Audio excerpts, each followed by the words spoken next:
welcome to tonight's interview. Tonight we have Ellynore Seybold Smith. Ellynore Seybold Smith presently lives in the desert Southwest. Before she took up residence in Arizona, she lived in Maryland. For many years, she and her husband and 2 children lived aboard a sailboat. Adventures with the boat resulted in a book called The Wooden Mistress. It was first published by Books Unlimited in 1994 and republished on CreateSpace in both paper and Kindle. She currently has several books out, including Secret, Erica's Dilemma, Released, and One Cold Night and Other Stories. She has several more coming out soon. Her books are available through Black Opal Books and the Wild Rose Press, as well as all ebook retailers. Welcome, Ellynore Seybold Smith. Thank you very much, Terry. Good afternoon. Yeah, good afternoon. I am truly excited to have this interview. It's wonderful to meet you, and we're going to have a lot of fun here tonight. Yes, thank you. All right, so you have quite a few books published. Who has been your inspiration for writing over the years? Well, my first book, my husband and I, we bought a big old sailboat. Mm-hmm. And right off the bat, we had a shipwreck. Oh, wow. In Long Island, New York.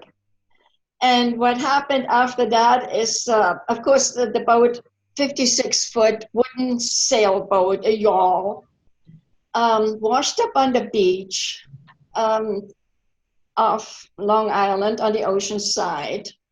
And the people of the town of Southampton came to our rescue. Wow.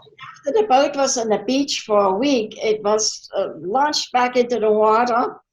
And, then later it sank. I mean, we had adventures. I mean, we said, we bought a boat for adventure. Please, let us get off a while. No adventure. But that's how it went. So, anytime we met somebody, they had to listen to that story. Mm. Oh man, that's a terrific story. You had to write a book. Mm. Well, okay, I wrote the book. And we sent it off to all the wrong publishers. Didn't know any better in those days. So after my husband died at the very young age of 58, I came across the manuscript. I said, I'm going to read it, I'm going to have a good cry, and I'm going to throw it in the garbage. Mm. I read it, and I said, I know what's wrong with it. It's overwritten. Mm. So I started from scratch, and I wrote it again, and I was happy with it. Mm-hmm. So then I sent it to one publisher, and he said, well, I've been sailing for 40 years, and I never experienced anything like that. But I had pictures to prove that this actually did happen. Yeah. So I called the publisher in Baltimore, called him on the phone. I said, hey, I get this book. And, well, tell me about it. All right, let's get together. So we did, and he published it. Mm. So that was back in 94. And after that, I was writing for a while. I did some articles, got some published in some magazines, nothing big time, but minor ones. And then, I got married again. So I kind of lived life, did a lot of traveling, had a good time. And then I was diagnosed with stage 3 bladder cancer. Well, I went to a church, and they prayed over me. Mm-hmm. And when I went back to Mayo Clinic to have the tumor removed, I get the message. The tumor is benign. Mm-hmm. I think this was a miracle, because several labs had diagnosed it as being malignant, and now it's benign. Okay. So some years earlier, my husband and I, we were doing folk dancing, and there was one man, and his wife told us the story one day that in Germany, when he was 7 years old, he came home from school one day and found his parents hanging. Oh, wow. Yeah. That is crazy. I definitely wouldn't want to have that happen. Yeah. So I thought, oh, that would be one heck of a beginning of a story. Mm. So that would definitely be an eye opener. You know, there's some movies that are out there that try to shock you that beginning stage of the story. That would definitely be a shocking intro. Yeah. Anyway,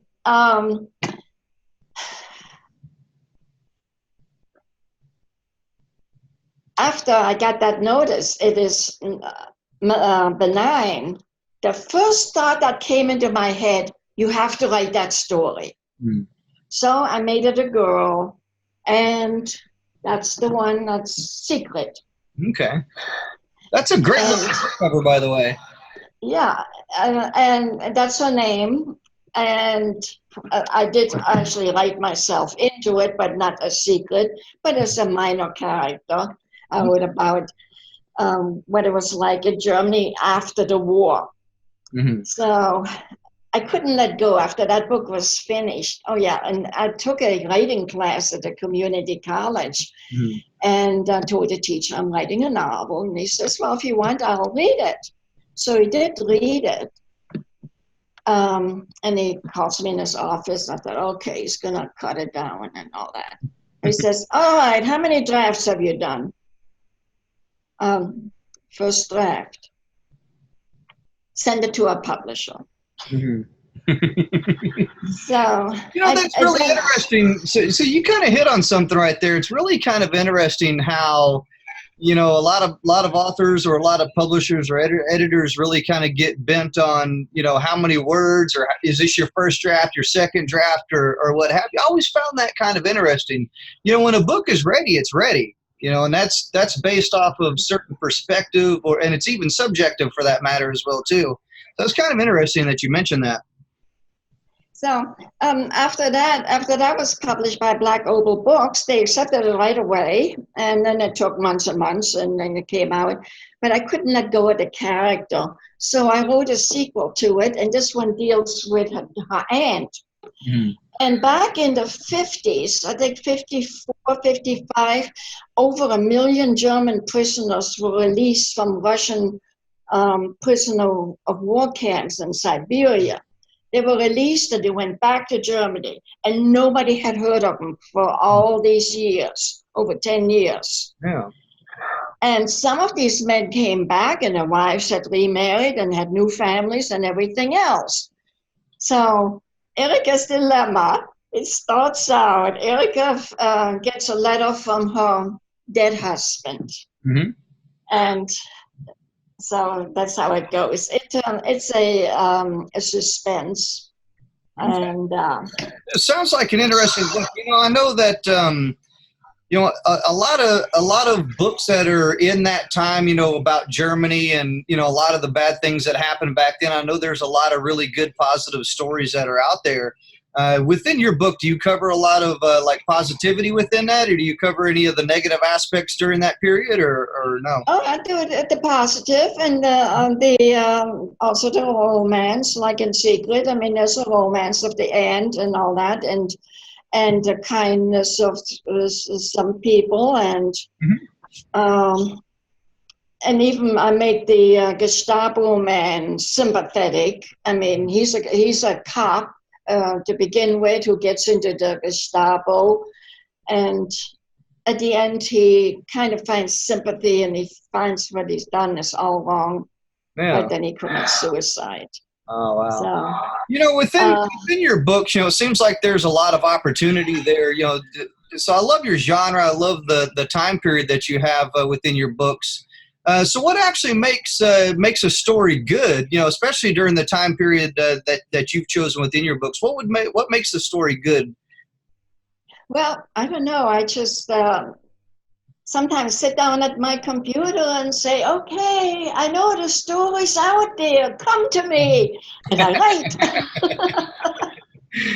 Oh, Well, that's too good right there. That's absolutely funny. But so what is a funny? Speaking of funny, what would be like one funny or like what would be probably your most memorable or funny moment from any of your books that you would like to share?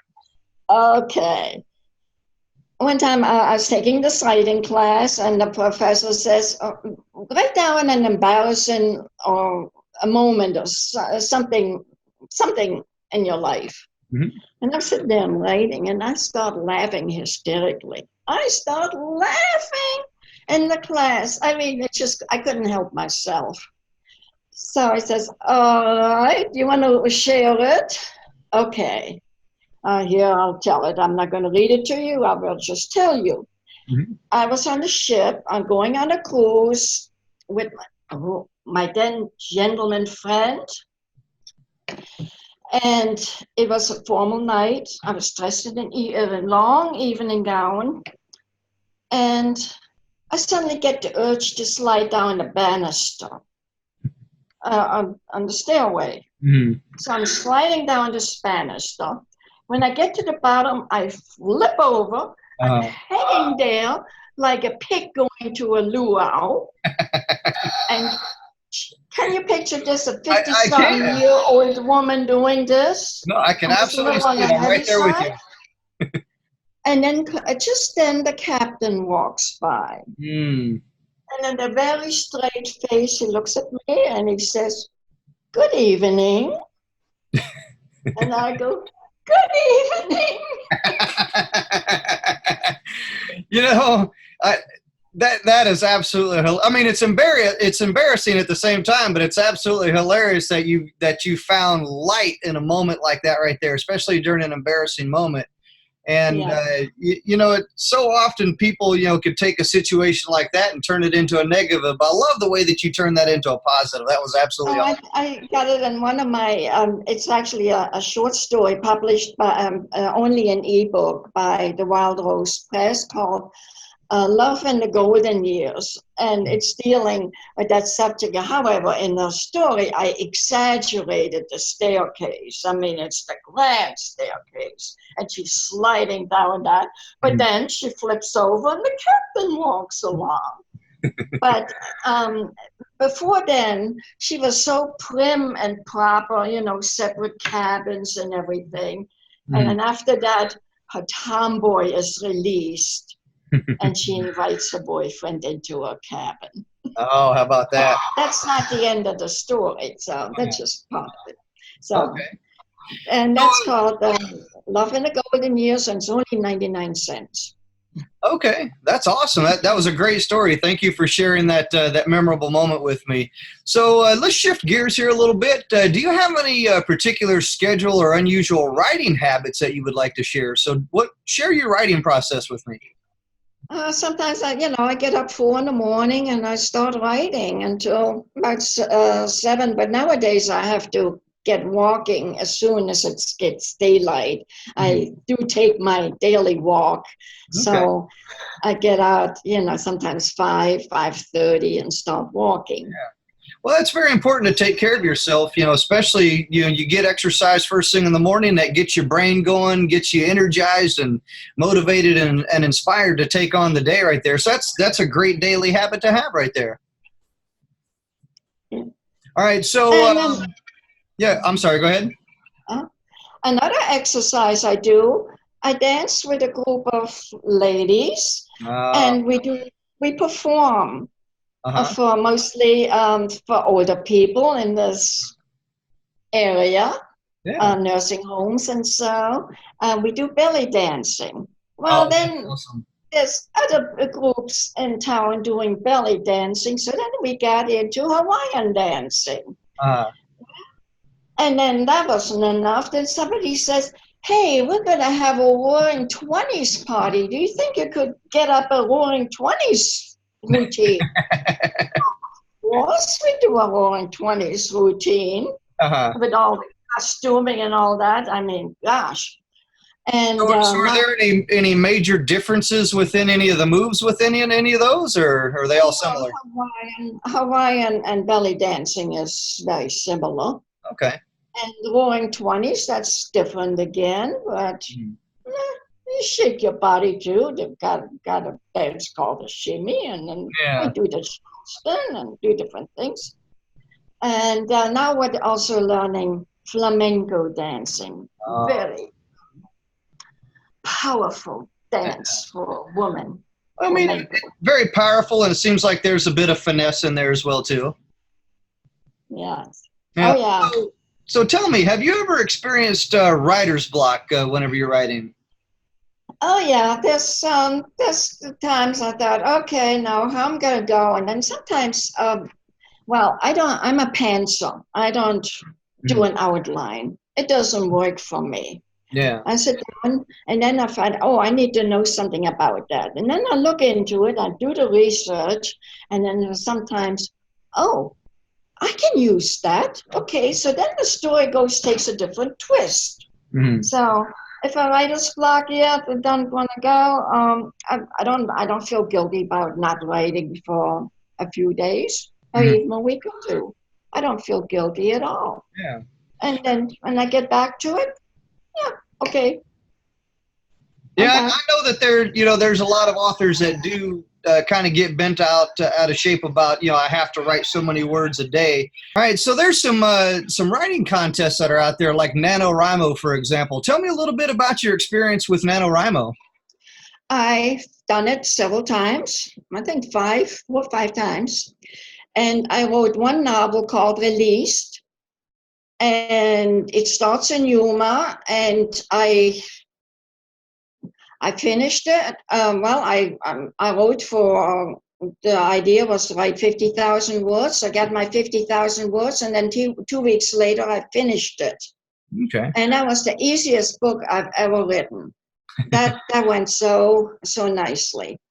What was the editing process like that on that? So writing a book that fast and during, I guess, the timeline that they have, did you take a good look at editing, or you just wrote it? Actually, I never even read it until I finished it. Then Oh, I wow. read it. I didn't even know if I had a plot. And I read it, and yeah, I got a plot. Yeah. So I sent it to Black Oval Books, and the editor basically put in commas, way too many commas. She likes commas. She shakes them out of a pepper shaker. Yeah, actually, no.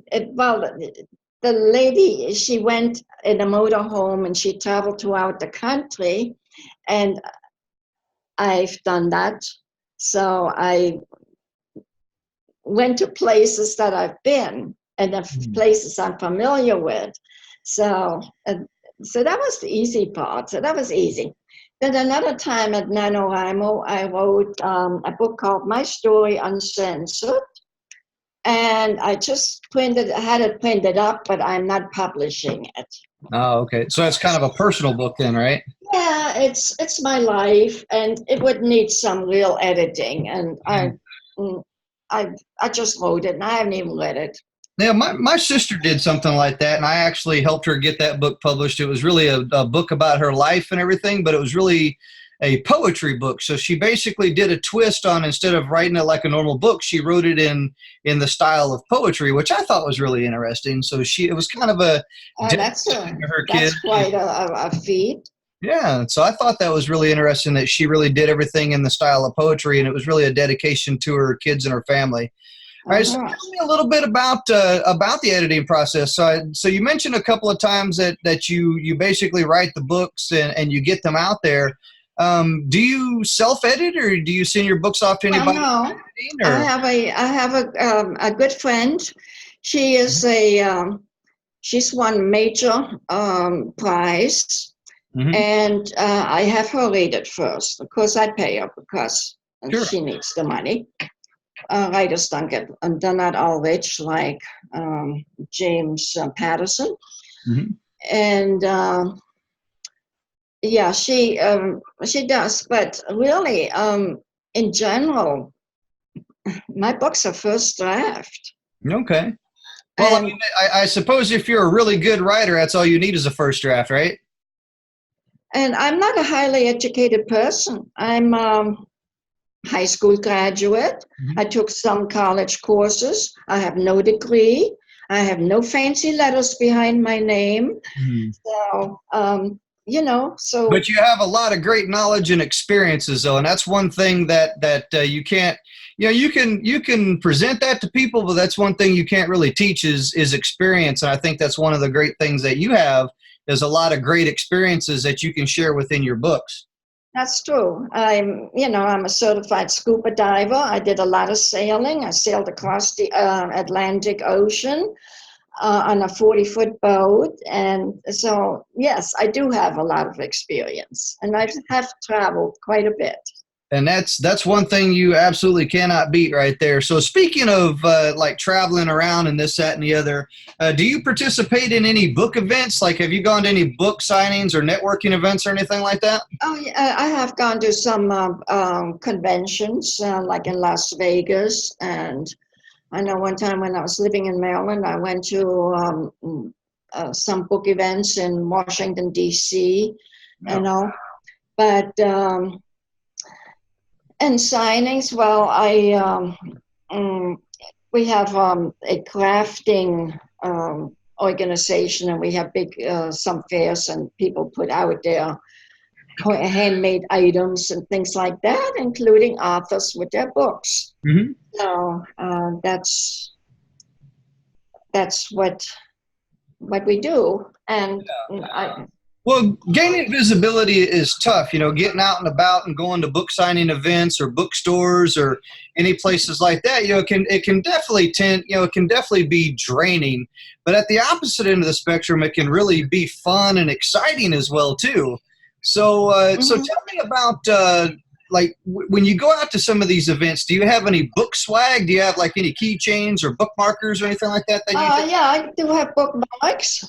Okay. And I have a business card, and on the back, you can download a free ebook. It's called "Loving the Enemy," which actually won a prize in the Oklahoma Romance Writers of America competition, international digital something competition. Yeah, no worries. And I like the idea that you have a business card there that has a Q code on there. That is very interesting, very awesome that you can take that out. So that's a really good marketing tool right there for you to be able to walk around with that and to be able to hand out your business card. Here's a free download. That is an amazing idea. I guarantee a lot of authors are not taking advantage of that particular type of technology right there, and that's wonderful that you are. And when I went to Europe last year, I handed them out. Now, I don't know how many people actually downloaded it or not or read it. I asked them to write reviews. Oh, it's like pulling hen's teeth, getting Yeah, I know reviews. That's a whole different subject right there. I've seen some good reviews, bad reviews, reviews that didn't even pertain to the book, and reviews it's hit or miss. I'm hit or miss with the whole review things. So, but that's a great marketing tactic that you have right there. So, do you have any other marketing techniques that you use that you've been successful outside of your bookmarks and everything? Or there's a lot of people out there that are really quick to take your money. And you see no results, none at all. Yeah. So if somebody out there is, I don't like to do PR. I have a friend, she's really good at that. She writes like crazy, and she publishes books, not the kind that I enjoy, shapeshifters and all that, but it's in among the young people. Yeah. And she actually does sell books, but she says, I'd love for somebody else to take over and do this marketing for me. It's tough. It really is.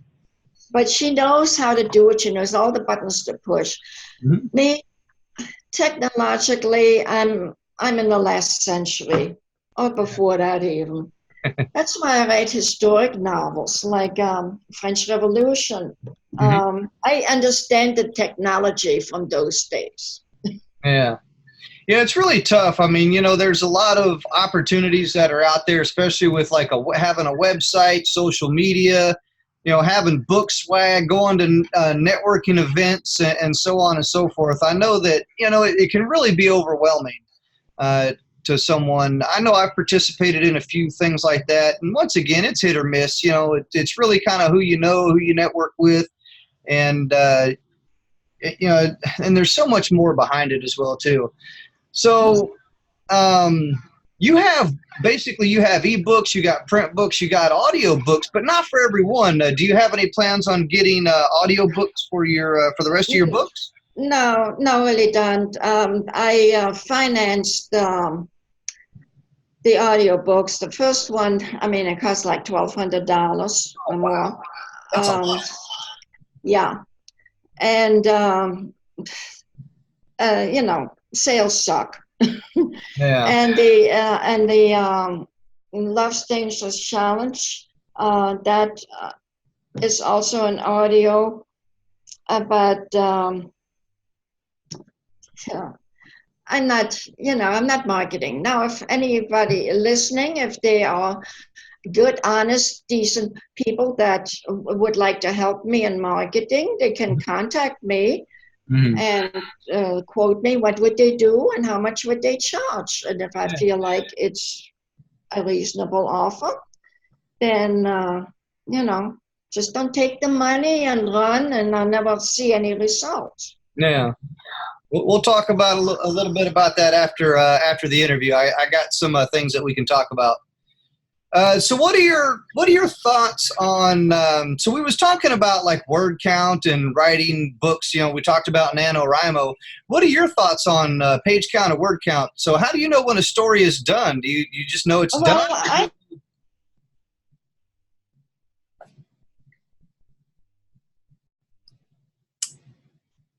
All right. My other novels are around 50,000, and it's done when the couple finally get together and get married. That's one way to finish it.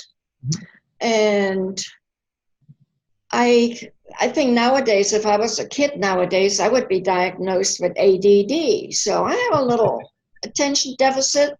Yeah.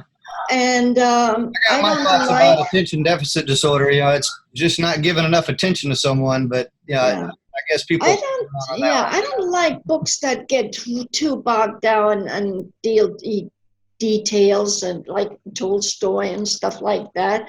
I mean, that's not the kind of reading I enjoy. I like something that's fast moving and all that. So that's the way I write. So, you know, so many people put a lot of emphasis on book covers, book description, the look inside section on Amazon. Do you believe that there's anything else that would basically spark a potential reader into reading a book or buying a book? A name. That'll help. You know, like I think you mentioned James Patterson earlier. You know, I guess a big name, you know, like Stephen King, James Patterson. Yeah. You know, a lot of these big names really, you know, they really kind of sell themselves. I mean, I guess, you know, they build up that brand equity, so to speak, and some of those names do kind of sell themselves. Yeah, like I went to somebody's house. She had every James Patterson book in hardcover on the bookshelf. And when I come out with a book, oh, I'd love to read your book. I can't afford it. Well, yeah. I mean, there's a lot of books that are out there that are overpriced, if you ask me, and then there's a lot of books that are underpriced. So speaking of pricing, right there, what are your thoughts on pricing? Because I know that some books are $99, $199, $299, $799. What are your thoughts on pricing? Well, like for instance, I was looking up James Patterson's. His ebooks are $9.99, and his hardcovers are around $15. Now that doesn't make sense. Why is the ebook so expensive? I mean, it practically doesn't cost anything. Right, exactly. My publisher, Black Opal, they like to price like ebook at $2.99. Black Opal and the Wild Rose Press got the ebook at $3.99, and for independent authors, that's actually a pretty fair price right there. Anything more than $2.99, $3.99 might be stretching it just a little bit. Once again, that's just an opinion and a matter of perspective. I know a lot of people have different perspectives and opinion on price. You know, at the end of the day, if you think that your book is worth $7.99, charge $7.99 for it. You know, at the end of the day, you also got to look at it too. If your book is not selling at $2.99 and it's not selling at $7.99, where's the sweet spot? So you can't really kind of I guess figure that out. I know I fluctuated my prices a little bit in my books, until I found kind of that little sweet spot in there. And, unfortunately, a lot of times that sweet spot is 99 cents or $1.99 or sometimes even free, which I got some things that we can talk about here shortly about that as well, too. But I know pricing is definitely one of those things that a lot of authors tend to struggle with. And I mean, I've seen authors that charge 99 cents and then they got perma-free. And then I've seen an author that charged, I don't know, it was like 50 books, like $54 for the book. I'm like, really? Like, why are you charging $54 for a book? It was a very political heavy book, had a lot of politics and like overseas like stuff in it. And I was like, wow, $54. I'm like, who are you going to sell that to? And like a college textbooks. I mean, that's racket. Exactly. But I think this guy was a doctor, so it was kind of one of those things, I guess. But what about book blurbs, one-liners, or taglines? Do you have a process for narrowing yours down, or does your publisher do that for you? Well, actually, publisher did that, and there's one of them that even has a spelling mistake in it, so that's not too good. Uh-huh. And I like here, I got one that's The Piano Player. In 1886, Yuma, Arizona Territory, widowed and desperate, Abigail takes a job playing the piano in a brothel. 2 men fall in love with her, and 2 others want her dead. New life awaits her, but will she find happiness in this wild frontier town? Well, I mean, it pretty much kind of leads you down that path. I mean, I think there's enough information there that'll lead you down a path. A lot of times, like I said earlier, it's that book cover, it's that description, it's that blurb on the back. It's some first few pages. Especially on like ebooks. That's really all that you got to go off of. But when you're in a bookstore or you're out and about, you can really kind of pick the book up and kind of flip through it quite a bit and read it and see what you want to do. So do you have your book in bookstores, or are they pretty much available all online? No, at one time I had when Secret came out, I had a signing at Barnes & Noble in Yuma here, which was not an easy thing to get. Those are hard to get. And we sold 30 books in 4 hours, and the manager was ecstatic. But he never let me have another signing. Yeah. Well, it doesn't say no. He just says, well, I'll get back. I'll have to talk to somebody. We'll get back with you. Never do. So interesting. So was you actually able to leave any more books there, like on consignment, so to speak, or no? Well, I did. No. No, it was just, would be ordered. Because that's a good idea as well, too. Putting books into places on consignment. Like they can either choose to pay for it, or they can choose to give you a portion of it once they do make sales. Just an idea. Something to think about. Yeah. What about, actually, I had a book signing in a thrift shop, and I sold it, to my surprise, 12 books. Wow, that's awesome. Yeah. I mean, I got a wide variety of books, and I sold 12 books, and that was a surprise. See, that's a good place right there. Coffee shops, thrift stores. I mean, wherever there's eyeballs, there's opportunity. And, I definitely wouldn't knock any opportunity that's out there. So tell me about free days, giveaways, first chapters, or Kindle countdowns. Do you do anything like that with your books? No, I've never done that. Okay. I need somebody to come in and, okay, do this, do that. I don't think of these things. I know. You were trying to teach me that sort of thing. Yeah. Well, there's good opportunity there. What about a Rafflecopter? Do you have any experience with Rafflecopter? I've done that. One time when a book came out, Love Across the Ocean. I had anybody that had it on their website, I was in a drawing, and I gave away 5 books. Okay. That's pretty good. There's pretty good opportunity there in Rafflecopter. So tell me, do you have any current or any upcoming projects that you're working on? Right now, I'm working on a book taking place USA 1930s, horrible time. Okay. So I got to know, if you could share one golden nugget to a young or even a more seasoned author, what would that one golden nugget be? Don't quit your day job. I've heard that a few times right there. So, it's quite interesting that, being an author can be a full-time job. And I know that that's everybody's goal. But some people do it as a hobby. Some people want to make a career out of it. What's your goal with being an author? Do you want to try to make a career out of it, or do you do it for fun, or you just got stories you want everybody to read? What are your thoughts on that? It gives me a purpose in life. Okay. I've done, I was married. I raised a family. That's over and done with. Now I'm a great grandmother. Yeah. But the kids are far away from me. I don't live near them.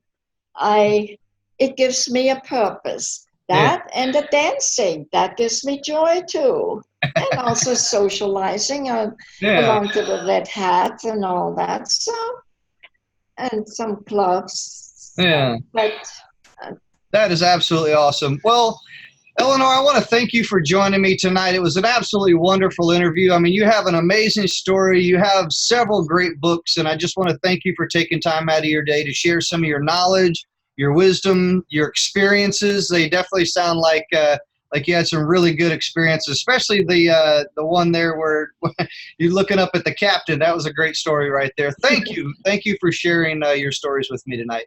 Well, thank you so much, Terry, for taking the time to speak with me. Yeah. And I wish you a lot of success. Yeah, thank you very much. Likewise. All right, so thank you for joining me. And if you would like to connect with more from Ellynore Seybold Smith, you can do so at her website, EllynnoreSeybold.com. Okay, can I add one more thing?